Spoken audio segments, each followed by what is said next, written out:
Yo, and welcome to volume 4. And today is the biggest day of the week in my training program, which is a Friday. And it's usually the day that I actually make it to the gym. Most of the time, I am training in the garage gym, but on a Friday, I get to Evolution Gym in Kilmarnock. And I always train full body. It's always an intense workout. It's always a long one as well. It's always a couple hours. So I've tried to keep this condensed. And as usual, I'm starting with calves because my calves suck. And I have to train them a lot to seem to get any growth. So yeah, I won't bore the viewer too much with watching me train calves. You will just see a set, but I think on this day I did 5 sets of 10 single leg calf raise. I like doing it on the Smith machine. I don't actually have to use any weight. I think the key is making sure that you get a nice stretch in the bottom and a good contraction at the top. And then it was on to hamstring curls. So here's a top tip. If you want to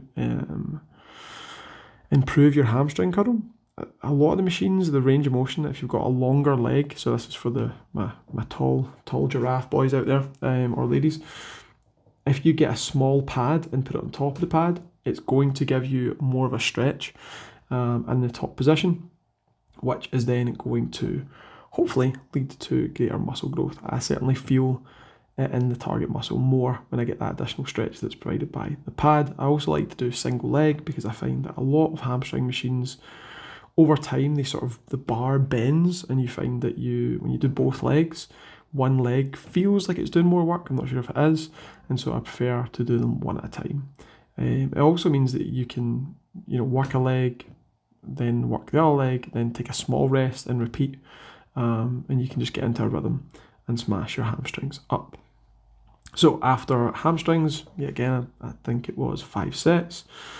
Moved on to squats. I've skipped the warm-up sets here. Well, I haven't skipped them, I did them. But this is a girl who's getting into the working sets. High bar squats. This is from 2 weeks ago on Friday. Last Friday there, I had a nice, I don't know if it's a PB, but it's definitely a joint PB of 140 for 10, which was awesome. I'm hoping in this block before the end of the year to get like 145, 150 for 10 on the high bar. Who knows if I'll get it. I feel like I just want to let the PBs come to me whilst I'm in this bodybuilding block, focus on good technique, do the reps, do the work, and if there's personal bests there, I'll get them, I'll find them when I'm ready to. But I'm not forcing it. And I'm just taking things as they come. Kind of feels like the mature way you do things once you're in your 30s, certainly. When you're in your 20s or in your teens, you can kind of thrash things and drive strength up. But in your 30s, you have to deal with more recovery issues. So into leg press. Now, some people watching this will notice that my range of motion on a leg press is not the maximum range of motion. On most lifts that I do, I will tend to try and improve the range of motion.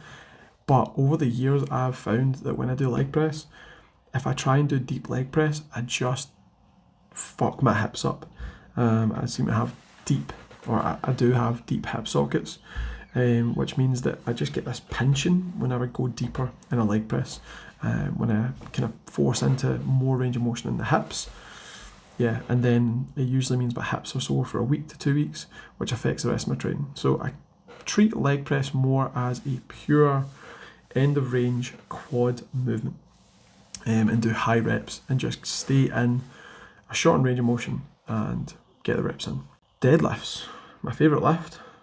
I'm still chasing a 300 kilo deadlift. Yet again, I chased it really hard last year, managed to get 275, but I just realised that I was further away from it than I thought. I thought I could just put a bunch of weight on and cane deadlifts 3 times a week, and what happened was my lower back was just fatigued to death that whole block of training, and then I had a rocky peak. I think I had the cold towards the end of the year. I feel like I should have had 280 in the tank with a good peak, but yeah, I think there's going to be a lot more base building for me to get the strength required to do a 300 kilo deadlift. So next year I will take another proper run at it. But right now I am just doing deadlifts at the end of my leg sessions and trying to focus on improving my quad strength. which has always been my weakness. Here we go into attempts at doing muscle ups. I got really close to these just before holiday when I was losing lots of weight, but now that I've put the weight back on, it's kind of a disaster. In terms of all the lifts that I've ever tried to do, this has been the toughest. I've tried to do it back and forth numerous times, not making excuses, but I think biomechanically it's the lift that I'm probably the worst built for. I've got long arms and especially the humerus, so getting round and into that muscle up position, it just, yeah, it drives me nuts. But I try and do muscle ups, try and practice getting my height, and then I go on to a lat pullover with the cable, and I'm really focusing on working on that range of motion in the muscle up that I feel weakest, that portion at the top where you're pulling your arm around your body or your body around your arm.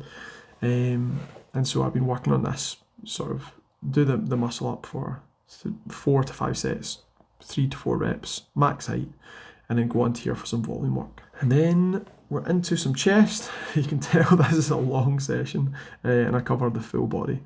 So incline dumbbell press, making sure to get nice and deep, stretch the pecs, trying to be somewhat controlled and slow on the way down, and then driving them up. I find that by the time I get to this point in the session, I am really, really tired. And yeah, for this incline dumbbells, it's 4 sets of anywhere between 10 to 15. And this is obviously the last set, I believe, when I am going for a rep out. I've built up to the 40s, then coming back down to the 30s. Don't know how many reps I got here. I'd like to think I got 10 to 15. When you're doing your incline dumbbell or any dumbbell press, it's important to try and get a full stretch on the muscles. I see so many people cut dumbbell presses short, and it's kind of taking away the advantage that a dumbbell gives you, which is that you can move around your body and extend your range of motion. So yeah, don't ego lift like I used to, where you just get your arms to parallel, and then drive up. Here we're into rear delts. Again, I think it was 3 to 4 sets, 10 to 15 reps. Tried using the cable machine. Somebody was using the kind of rear delt machine, if you like, which is the one that I usually like to use. So I just done them on the cable. It's not as good. I feel like when I use the cable, you can even see it here, it tends to feel like I'm emphasising my traps and mid-back and less rear delt. You're obviously still going to get the rear delt, but yeah, it doesn't feel like it's as targeted on the rear delt as doing dumbbell rear flies or machine rear fly. Into seated cable row. This one here for the mid-back, getting a squeeze. 3 to 4 sets, 10 to 15 reps, yet again. Making sure to get a good stretch on these and then a squeeze in the back. And then I think we bounce back into a press, yep. So this is seated dumbbell press. I just fancied recording a set, my last set on this, and I think it was 20 kilos for 30 reps. I just wanted to see how many reps I could do with 20 kilos in each hand.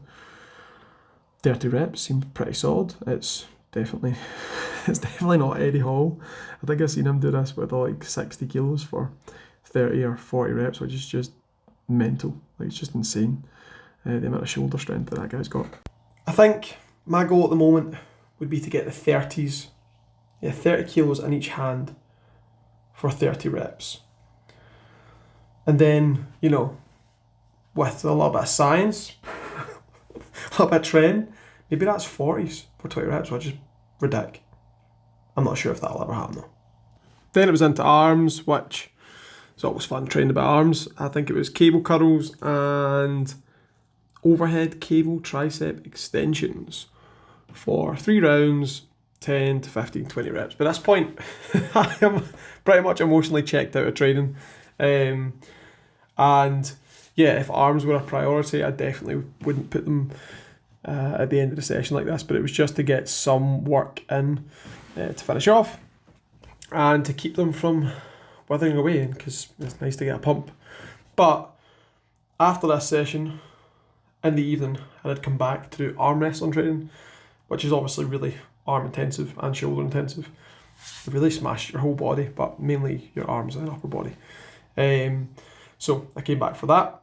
And I come back, or I have been coming back every Friday to do arm wrestling training for over a year now. So it means on a Friday when I do full body, I try to minimise the amount of forearm and arm work that I do so that my arms aren't absolutely drained for arm wrestling training. But there's obviously some fatigue, and I'll talk about that later. But for now, at the end of the session, getting a kit off, seeing what's going on. I'm looking at the condition here and thinking, yeah, the camera quality, I don't know why, but I think I'm using the front-facing camera and it's just a bit janky. But yeah, there's still definition from going on my holiday, and I've definitely put on a little bit more fluff now, I think we're 2 weeks on from here. But quite happy with my overall shape. The muscle groups I'm trying to bring up for the future, and hopefully stepping back on the bodybuilding stage. Yeah, they're coming along nicely. The weak body parts for me, legs and arms, basically. My limbs. Limbs. This is interestingly enough why the shorter you are, the quicker it is to get jacked, especially the shorter your limbs, because, you know, the thickness of your physique is going to come from two things. So how much muscle you're carrying, and then how long you are. Because if you put 20 pounds on someone who's 5 foot of muscle versus 20 pounds on someone who's 6 foot, then there's a lot more area that has to fill out. And so, you know, one person's going to look thick and one person is going to look still pretty skinny. So the taller you are, the longer it takes to fill out your frame, especially, you know, if you're talking about limbs like legs and arms. The longer they are, the longer it's going to take for them to fill out as well.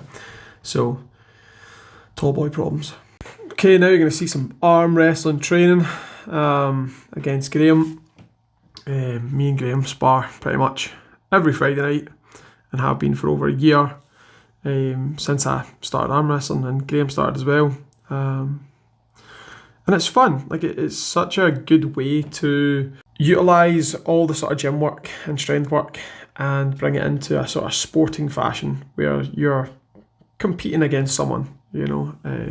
Now this is training, so, you know, you can watch it and be like, oh yeah, like, you know, you're winning, or you'll see Graham win as well. But it is just training, and I have actually not competed in any competitions, whereas Graham has, so he kind of has a good idea of where he's at in the kind of amateur leagues, whereas I have no idea. And you've also got to take into account, I think I weigh about 105 kilos. I don't even know what Graham weighs actually. I think I'm going to say 70, 75. So there's a bit of a weight difference. But it also doesn't matter in arm wrestling, because a huge amount of arm wrestling is hand strength and forearm strength, which aren't hugely sort of correlated with body weight. And of course, being heavier does give you an advantage, but it's not as much of an advantage as other strength sports, such as squatting, benching, deadlifting. Or that's my experience so far. I think on this day, I had Graham's number on the right, inside and outside. So, you know, coming from a top roll, which is basically trying to take the opponent's fingers and extend their hand, and inside, you know, going against their arm and their shoulder. But on the left side, I'm pretty sure he has me, which is kind of standard for us on the inside. But yeah, some good matches. A couple of slips here. I don't know if I had the strap with me, so I'm guessing I didn't, because usually at this point we'd be strapped up. But I think we just went, yeah, one of those days where I forgot it. Good matches though. And if you haven't had a go at arm wrestling and you live locally, so if you're near Kilmarnock, Friday night, 8 PM, Evolution Gym, come along, try it out.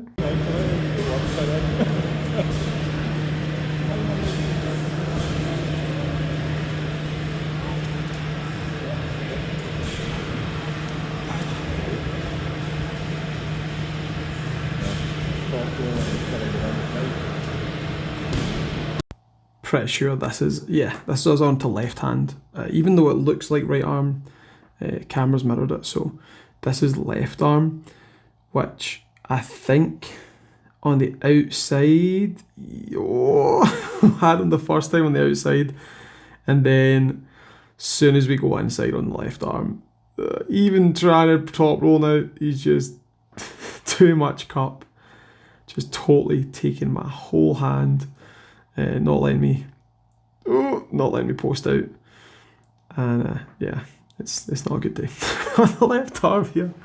I noticed that there's a huge disparity between my right arm and left arm in arm wrestling, but not on weights. Like on weights, they're really quite similar. But when it comes to arm wrestling, my right arm, I think my hand is just more connected to my brain. Like I'm just better at manoeuvring and feeling where I'm supposed to go. I'm right-handed, of course.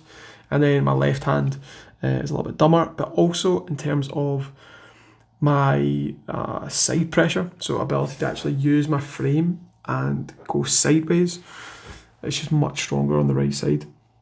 And I assumed that would be the same for most people, but actually Graham's right-handed and his left hand in terms of side pressure is, yeah, solid.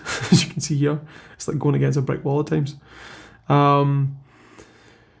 The great thing about arm wrestling as well, I've discovered, like a lot of times when I've done, I've done powerlifting, I've done Olympic lifting, I've done some strongman stuff, I've tried pretty much everything that's strength related, and I've, kind of always found that there's something about my body that really bugs me that is detrimental to performance. So I'm 6'3", I've got long arms and long legs, I talk about it a lot, which is great for jumping, it's great for throwing, and it's great for punching and kicking, and for sports. But when it comes to strength sports, you want to have shorter levers because they're more beneficial for lifting weights and doing strength sports. But in arm wrestling, uniquely, you can use the different leverage that you have, so the different length of your hand, the different length of your forearm, all these things can be used to find techniques or positions that are advantageous to you and disadvantageous to your opponent. So it's a little bit like, it's a bit like jiu-jitsu. I mean, I'm probably going to get butchered for this because I don't think that it's, people who do jiu-jitsu don't think it's anything like jiu-jitsu, but it's not just strength-based. There's a lot of technique, there's a lot of positioning, and there's a lot of finding your positions and trying to get access to your positions so that you can win, as opposed to a squat is a squat. Like, you can try and find your best squatting position, you can try and improve your leverages, but at the end of the day, you have to get your hips below your knees. Bench press, it has to touch your chest, and deadlift, you have to get it from the floor to lock out. If you have come this far in this training blog, please like and subscribe, and I'll see you on the next video. Catch you later.